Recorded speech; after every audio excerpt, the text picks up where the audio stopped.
Welcome, viewers. Flying high.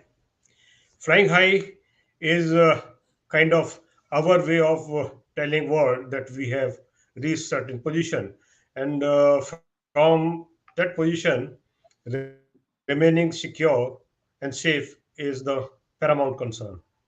Today, we are going to discuss something about similar theme, similar topic: flying high with immaculate aviation security. This is security leadership discussion, which is brought by ICISS with the purpose and aim to professionalize the professionals. We are very happy and proud to bring to this discussion Captain Jitesh Chavda from Kenya. He is also country counselor representing great country Kenya and brings a lot of experience, wisdom, and knowledge. Beside being a commercial pilot, he has over the year passionately trained in many key aspects of security through specialized courses offered locally or internationally. He has attended aviation security courses conducted in-house by Kenya Airways as well as internationally. As a police reservist, he commanded Karen area as OCR, bringing down crime levels with aggressive leadership strategies. He still maintains network with the police, military, as well as national intelligence, and have been called upon numerous times to assist and supplement in various missions in Nairobi. He was involved in anti-narcotic, anti-carjacking, and counter-terrorism operations. He has designed and conducted many firearm training, assisted in training VIP protection teams attached to the Kenya police as well as civilian firearm holders. Gentlemen, you are aware that airport security is important because it keeps the passengers at ease while flying.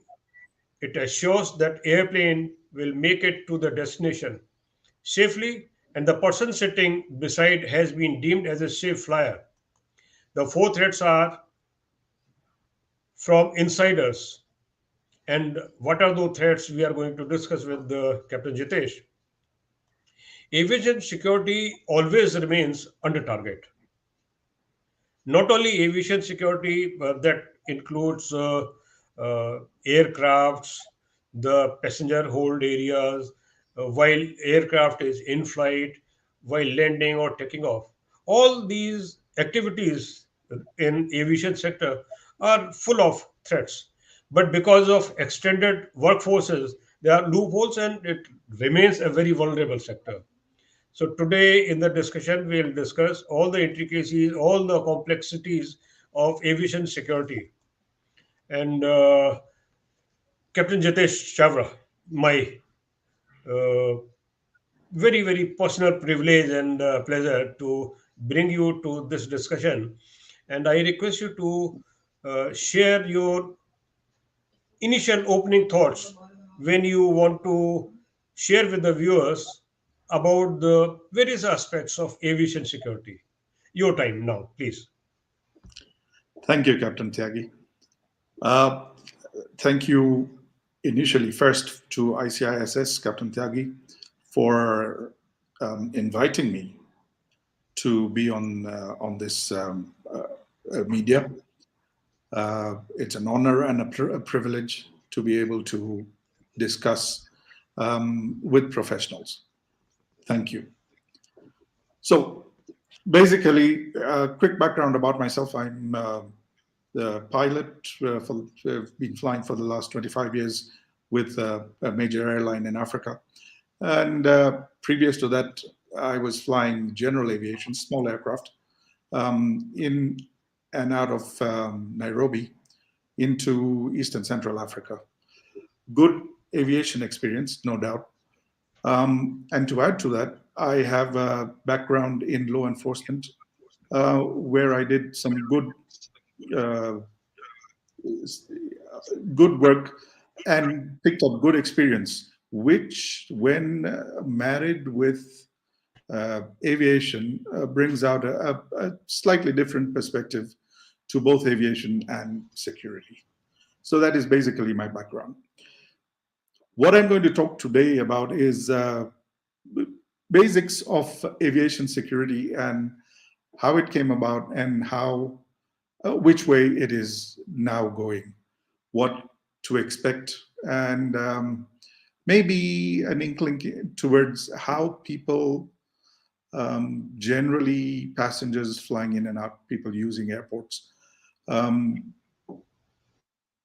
should react to different types of security situations within the aviation sector.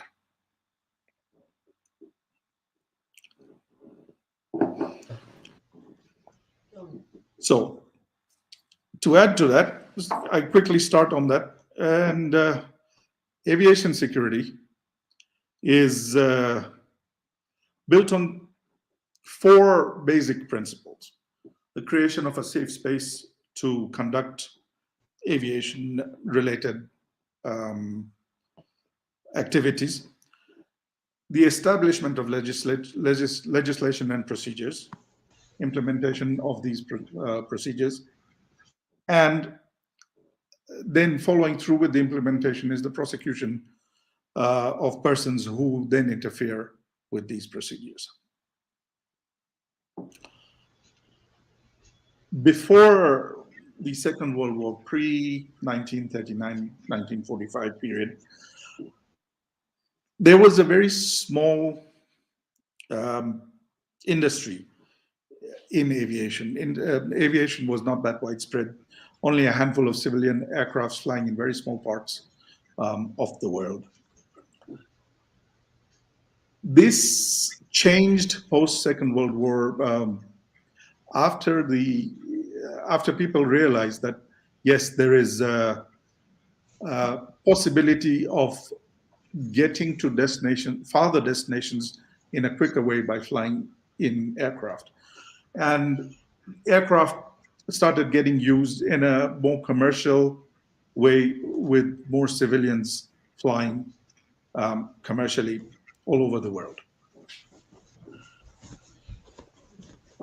This in itself, as good as was, I think for the civilian population, also led to issues, questions, and sometimes problems as to how certain security situations would be treated within the realm of aviation. So at that point, a convention was called in Chicago in 1944, and during this convention, a body was formed, the ICAO, International Civil Aviation Organization. And ICAO now basically gives out or makes the rules with which are used world over by commercial aviation. So specifically in ICAO, there is the Annex 17, which deals with security in aviation. Annex 17 ICAO. This is the piece of paper, this is the piece of legislation that gives out authority to countries to enact laws which will then prosecute people who would interfere with the safe operation of aviation or with safe operation in the aviation sector. So ICAO was formed, and then as it grew, as aviation grew, more conventions were held. Tokyo 1943, Hague 1970, Montreal, and Beijing. All these brought in a lot more stuff, which then on which aviation safety, security, and operation was based on. So basically, this is generally what we're going to touch on, what we're going to talk about today. Okay.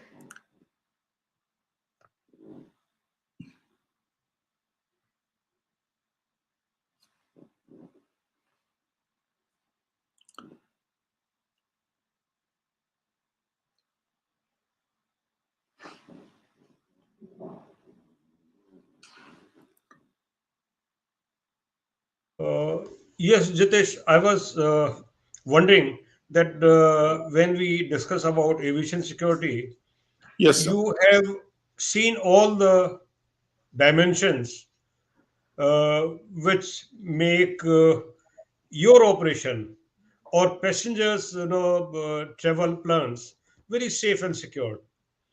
As pilot, you are concerned about the safety of the flight, about the aircraft. You would like to be assured that everyone on board is safe as a passenger, and any passenger is not a say a threat to co-passenger and the flight in totality. So apron side, runway side, gap areas, and you are the one probably who can share with our viewers as passenger and as pilot both what you would like to be done by security professionals in aviation security. So first point you would like to mention that is top priority on your agenda. So let's discuss that thing first. Okay, There will be other issues also. So top certainly. agenda on your list. What I have found over the years, pre shall aviation security has been divided into two distinct time periods. One was pre 2611, when we had the terrible tragedy in the US where aircrafts were used as weapons of mass destruction to take down buildings and cause a lot of chaos. So there's that period pre 2611 and post 2611. Pre 2611, aviation security wasn't so bad. It was, okay, rephrase, it was good, but not as strict. Post 2611, things changed, and governments, airports, airlines, everybody decided to come down hard on security. The biggest thing I have found is when passing through any airport, there is always an aura um, of extreme strict personnel where they insist on greeting passengers with a very firm, very stern face. It doesn't have to be. Yes, it is security. Yes, we want to look after everybody. But this is my biggest problem with security practitioners in aviation sector. We can still smile. Let us smile. Let us do our job and make it more pleasant for whoever that we're looking after. That is the biggest take home I would give to security practitioners in aviation. Uh, the rest of the things follow through, but being pleasant makes all the difference in doing one's job and creating a situation where it's easier to even identify what is really going on, should there be a situation. I hope Well, that answers that.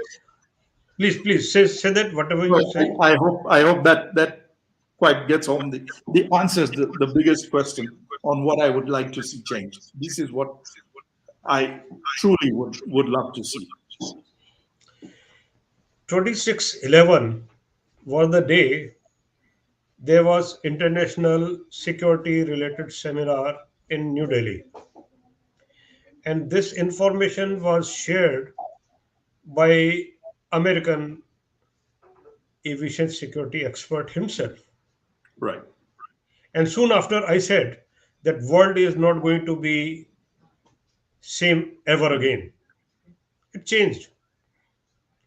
For pilots, few of them shared with me that 2611 still haunts them.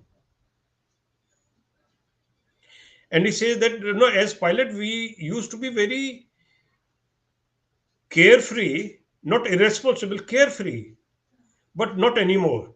So world has changed, whether good or for bad. But aviation security still remains very vulnerable, as I mentioned just few minutes back. The single most vulnerability which has not been plugged so far. Can you share something about it? If you think there is, vulnerability which is still left unplugged. To be really honest, Captain Tyagi, and hats off to to all the people working in security, not only aviation security, but security as a whole. Yes, the world has come together, and they have put measures in place, which at the moment proves that aviation security is working the way it is supposed to work. There is not much that has been left unthought of with things as they are.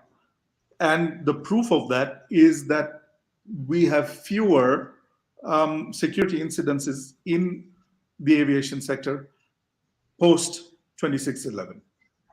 So yes, in as much as a lot of it has become difficult in terms of feeling good, feeling carefree, taking it easy while going to work, it has addressed a large part of the problem where we are seeing a lot fewer incidences, security incidences with regard to aviation. So, not much left. But that said, security as a whole is always playing catch up with the perpetrators of violence, terrorism, whatever it is that we may call them. There is you only find out something new after it has been executed by the opposition. Um, this again it can only be addressed with good intelligence. So yes, in as much as a country will have a good intelligence, internal intelligence unit, which will pick up chatter on what might possibly be going down in aviation sector. Uh, if this is not again passed on and acted upon, we will have a problem. So more than anything else, intelligence along with implementation is going to keep us safe. But as of now, I think we're doing a good job. I, being from side of more heavily into physical security, so I know the role played by scanners, detection systems, and I often wonder that all the technologies today cannot make scanning and detection foolproof. There are technologies can range from anything to anything, all types of explosive, all types of narcotics and metal detection. But then human mind knows no limitation. And I distinctly remember that someone was caught because something was hidden. Natural body has got a few biological cavities where things can be hidden, and no detection system can detect if something is hidden under biological cavities. Even when someone, USA is doing it regularly, single digit examination, it came under a lot of criticism. It gives legitimate reasons to do it because, just I mentioned, male maybe two cavities, female three cavities, biological. But then there are those vicious people who would get the surgery done, put explosives in packets separately but close by, which can be burst by pressure, which can be activated by thousand different means. So there is still no technology to detect something hidden under the body tissues. So that remains one of the vulnerability here. Human security, ingenuity, and their imagination, and thinking like a criminal will lead them such detection. Other thing I felt was, especially during COVID, and after sharing this concern, I'll request for your viewpoints on both the points. Now, COVID has given idea in aviation sector that it will be very safe if you go through the sanitizing system. Before boarding, you have sanitizer and rub your hands, and put face shield, and then you sit in aircraft, a gap of seat in between, and this is how you sit. So when you literally keep a seat vacant, that distance is still not safe distance, but a just seat behind you is some passenger sitting. So will it travel only literally, and it will not not travel the corona infection I'm talking about. So it will not go to the back seat or front seat. It will always go literally left or right.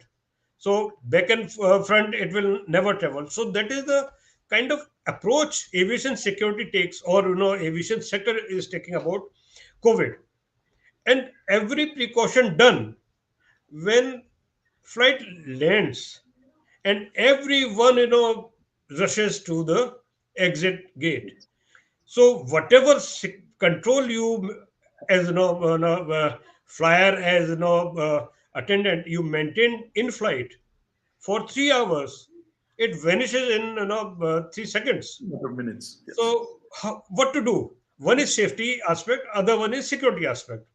So let's hear from you what you think aviation security and safety must do. Okay. So I'll take the first one initially. Technological advancement in aviation security. Now, no doubt, there are huge amounts of technological advancements, and many ways that detection is now being used. Artificial intelligence detection measures are being put to use in aviation sector. That said, and I do agree with you there, Captain Tyagi, that you still cannot beat the human mind. So my take on this is, and I've always said, yes, technology is good. Let us use it, but let us not forget the human intelligence bit of security. We need to have people on ground, eyes, boots on the ground, eyes on a swivel, checking everything as it goes by. There is no beating the human aspect of security. Having a person, a well-trained person doing a job will still be an advantage to additional technological advancements. So I would never, for one, say let's have all technology and no human input. More the other way around. I would prefer more human input and then a reasonable amount of technological innovation. And I'll give you an example. Flying into countries with high population numbers. In and out of those countries, when we, as crew, when we land, we have a little bit more time, a little bit more perspective to watch what is going on around in the airport, whereas passengers are rushing for immigration queues and custom queues. So we can hold back and watch what is going on. And this is where this, what I say, becomes evident. I will take an example of Bangkok, Suvarnabhumi Airport in Bangkok. Very busy airport. This is pre-COVID. Very busy airport. Lots of people traveling in and out of the airport. Yes, they've got cameras everywhere. Everything is being monitored. But despite that, because they have a high population numbers, they also recruit people as intelligence on the ground, and these guys are spread out all over the airport, monitoring, watching, and investigating whatever is going on the ground. And it proves they work so well that so many things get caught which we never even hear of. So I fully agree. Technology, yes, good, but human intelligence can't beat it. That then leads us to the next question: COVID.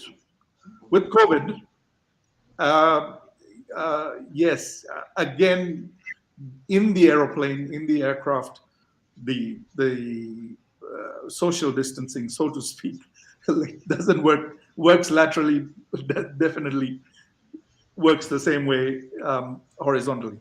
So I think this is where aviation airline managers got a little bit caught out. Um, but that said, it is still not a dangerous situation to be in. Even with this seating arrangement, the most of the aircrafts being used, the jet aircrafts that are being used, are fitted with HEPA filters, high efficiency particulate air filters. Now, these are very efficient and filter out most of any kind of germs, viruses, etc. on board. So even if the social distancing was not maintained, chances of getting infected with COVID would be minimal, provided individual precautions are taken, where you're not touching your eyes, putting your stuff in your mouth, having touched untreated surfaces. You would still be safe. It would not pass from just being in the proximity of somebody who would have COVID. So the filtration system in the aircraft will definitely help. Then that leads me to make one more quick point, that yes, in as much as we want the airlines and management and everybody else to take responsibility for our safety, more than anything else, we should be responsible individually for our own safety and security. Safety security starts with you. If I don't want to get COVID, I should be careful of not indulging in activity that will then put me in a situation where I can be infected. Not washing my hand, eating without washing my hands. Simple things like those. So if we can build a bubble around ourselves with safety, we're still quite okay to go and fly and be able to conduct operations in present day COVID terms as things stand. This is, again, we're still in COVID times where we're still discovering new things about this virus. Things could very well change. We don't know. But as things stand, yes, we're reasonably safe with flying in aeroplanes, provided they're fitted with good filtration system. The other thing that then comes is, yes, you have been sitting in this aeroplane with social distancing, separation, you've been taking care of yourself, and then when it comes time to walking out of the aeroplane, everybody is rushing to get off the aeroplane exit gate. Yes, again, individual social responsibility. If everybody is rushing there, I'm going to hold back and sit down and say, okay, let everybody get up. I need to look after myself. I will go once it is clear. If all of us were to maintain this kind of attitude, it will help in the long run, socially, security wise, and safety wise. Thank you. A question has come just now. Yes, sir. It is about how a potential hijacker would put pilot in a situation where compliance becomes very, very necessary. And he says that communication to pilot is one function which will decide whether hijackers will be successful or not. And he says that deny the mode of communication by the potential hijacker to the pilot, so that pilot will not get any instruction from hijacker, and compliance will not that way be followed later. So is it his this no question is based on imagination, or is it actually being done, or is it possible? It is. Yes. What this gentleman has come up with is true. If we are flying an aeroplane, you and I are flying an aeroplane. What shall we say? Mumbai to Delhi. En route, we during the flight we have hijackers who are boarded, and with the intention of hijacking the aircraft once it is airborne. During the flight, if you and I don't know that there are these guys in the back and the door is closed and there is no way they can come and tell us that this we need you to divert the aeroplane because we're taking control, we're going to carry on flying and land in Delhi happily. So if there is no communication, it is not going to happen. So that is very true. Now, generally, the way this is done is they try and barge in to the flight deck to be able to take charge, now become the captain of the aeroplane, and this guy and the actual captain then becomes only a pilot who will do whatever the hijacker wants. To take charge of that is going to require that communication. Getting into the flight deck now, post 2611, has become the issue. New rules, new doors that have been fitted, and this has been mandatory to all civilian commercial aircraft flying world over.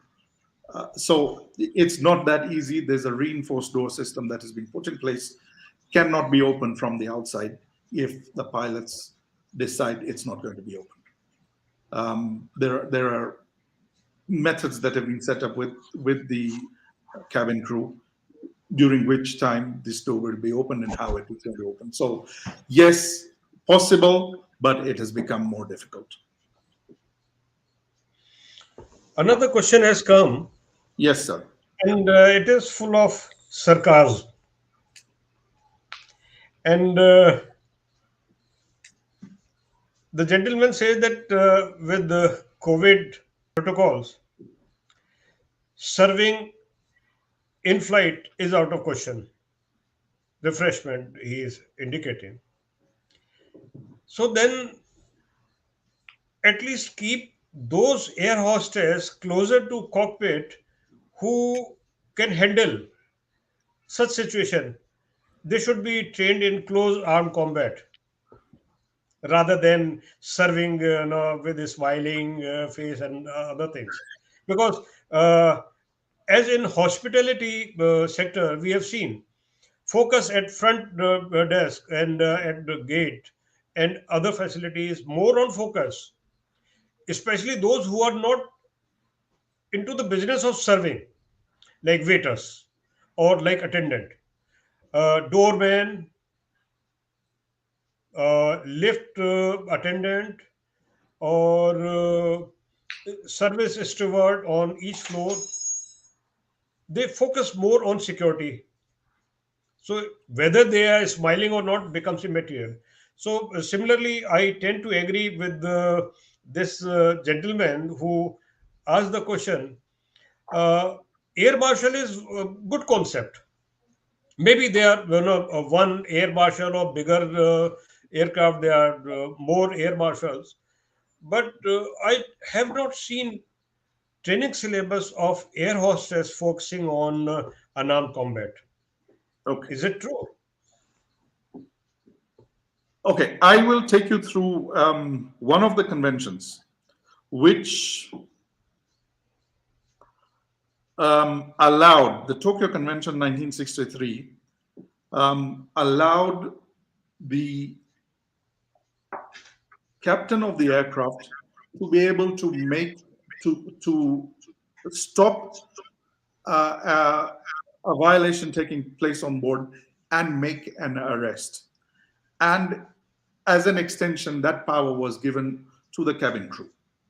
So the captain could delegate to the cabin crew. Cabin crew could then uh, do the needful to subdue a potential hijacker. This is all on paper. When it comes to fighting a hijack situation, uh, cabin crew generally are not trained to the extent that they're going to be able to take on somebody who is trained and has mental disposition to take over this aeroplane. Uh, in as much as, yes, cabin crew are given training, a certain amount of training to subdue some certain types of passengers, somebody with serious intent will be difficult for even cabin crew to take on. So yes, that is true. And no, I would not have them standing in front of the cockpit door, looking after the cockpit door. It's better that they do what they're supposed to do, which is walk in the cabin and make sure that everything is safe and secure in the cabin, even in COVID times. So yes, in as much as cabin crew are given a little bit of training, they're not given the type of training that will help them overcome a serious hijack attempt. Last is a comment, Yes, sir. and this comment is from our counselor, and he also is a security professional, Manoj Kumar. Yes, He sir. welcomes you to the group of security professionals in the International Council for Industrial Security and Safety Management. He is also vice chairman looking after our publication and reading material content, training contents. I wish to share with our viewers that in ICISS we share lot of training material, PowerPoint presentation, reading material, links to relevant topics through various websites, totally dedicated, devoted to education and training of security professionals. Our motto is, of course, professionalizing the professionals, and we also do a lot of hand holding and peer support, all free of cost. Back to the subject. Question was, little short question was that aviation security is all about passengers, flight safety. And one potent threat is from the crew itself. How frequently background screening is done, I really do not know. There may be different templates, different policy decision, various service providers. But is there any template available?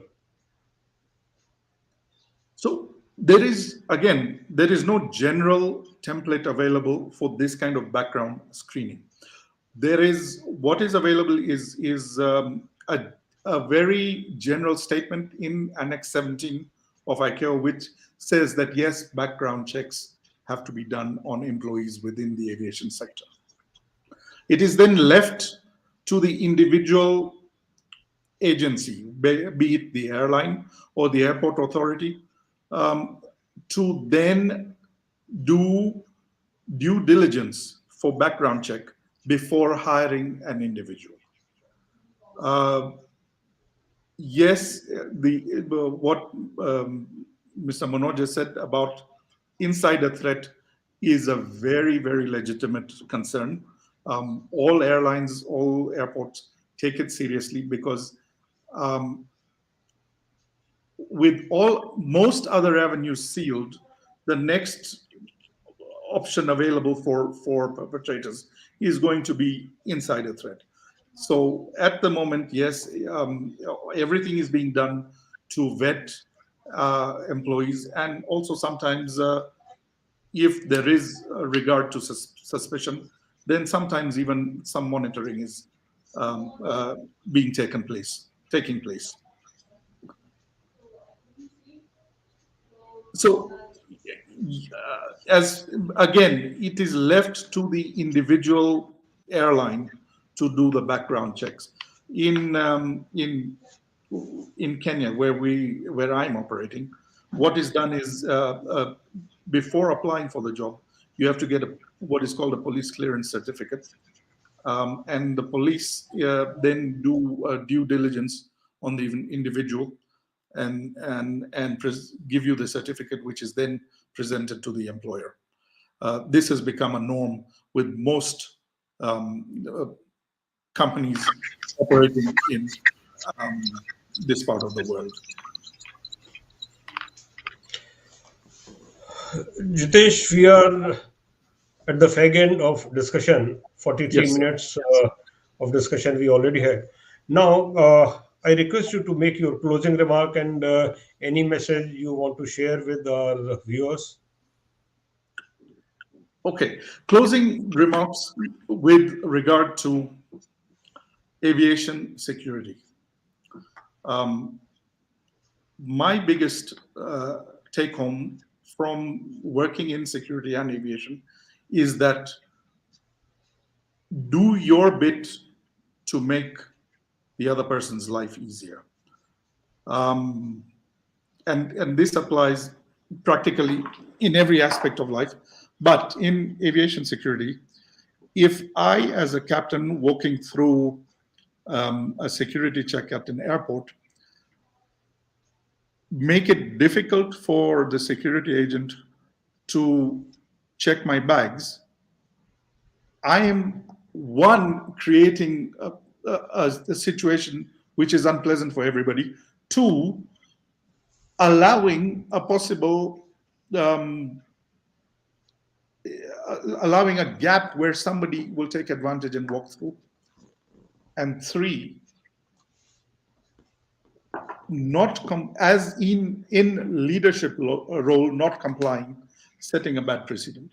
So if you can make the security agent's life easier by just complying, if he wants to check your bag, happily open your bag, let him have a look. If you have nothing to hide, he's not going to find anything there, and you're going to be on your way in a better way, in a more pleasant circumstances. Likewise to passengers. This is for crew, but even passengers. When passengers are flying, it is irritating. It is sometimes difficult, long queues to go through security. But be patient. Remember, the security is there for your safety. They want to make sure that the wrong person, wrong people don't get into the airport or into the aeroplane and make your life difficult. So if you have nothing to hide, comply, show them, and move on. That is what I would give to everybody. Thank you, Jitesh. Uh, I request you to share the good word around. Kenya is a very progressive country with strong roots to India, and we have very positive vibes with the uh, country so rich in culture and heritage.